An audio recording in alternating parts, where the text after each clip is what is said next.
सहर, आ जाओ बेटे, खाना ठंडा हो रहा है।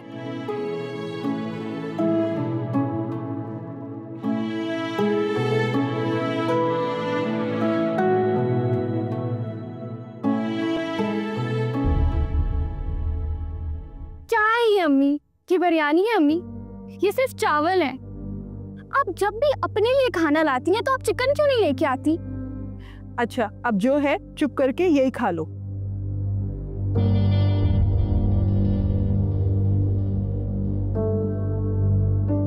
हाँ, याद आया, शकीला खाला अंबर के लिए रिश्ता देखने गई थी।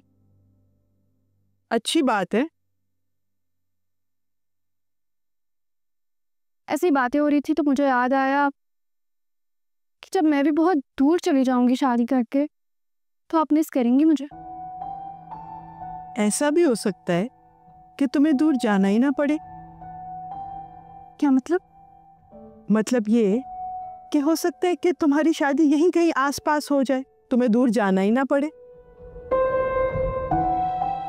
आप शायद भूल रही हैं कि आप मुझे बता चुकी हैं कि फुप्पो ने जुबैर के लिए मेरा हाथ मांगा।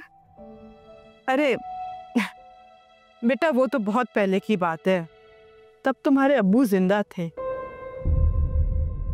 अब तो हम पहले से भी ज्यादा गरीब हो गए हैं और हमारी हैसियत अब पहले जैसी नहीं रही। तो क्या दुनिया से चले जाने से रिश्ते थोड़ी टूट जाते हैं? इतनी अच्छी है खतीजा फुप्पो, भला इस रिश्ते से क्यों हटेंगी?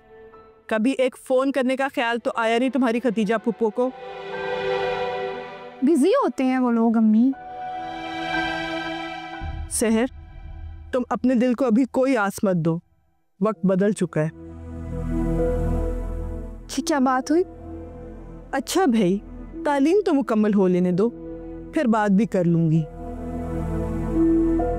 वैसे मेरी हिम्मत तो नहीं हो रही, लेकिन तुम्हारी खातिर ये भी कर लूंगी। कुछ भी नहीं होगा अम्मी, आप ऐसे ही फिक्र कर रही हैं, अब अच्छा होगा।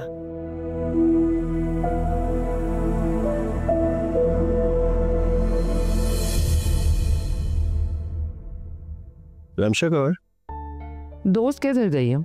कह रही थी थोड़ी देर में आ जाएगी।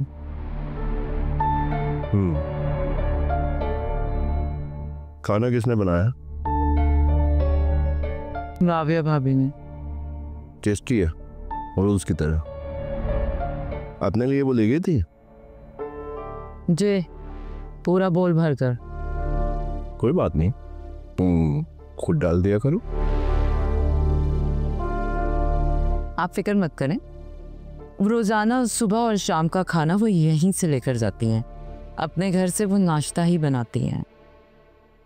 ख्याल रखा करो उसका, बल्कि गाय बगाया खुद भी पूछ लिया करो कि किसी चीज की जरूरत तो नहीं उन्हें। सारी जरूरियात तो पूरी कर रहे हैं उनकी, और इतना तो बनता भी नहीं है हमारा जितना हम कर रहे हैं। और आप इतना मत सोचा करें उनके बारे में। मरहूम भाई का खानदान है तो मेरी जिम्मेदारी बनती है ये सब। कहाँ लिखा है कि एक भाई मर जाए तो सारी जिम्मेदारी दूसरा भाई संभाल ले? वही मैं अखलाकी जिम्मेदारी की बात कर रहा हूँ।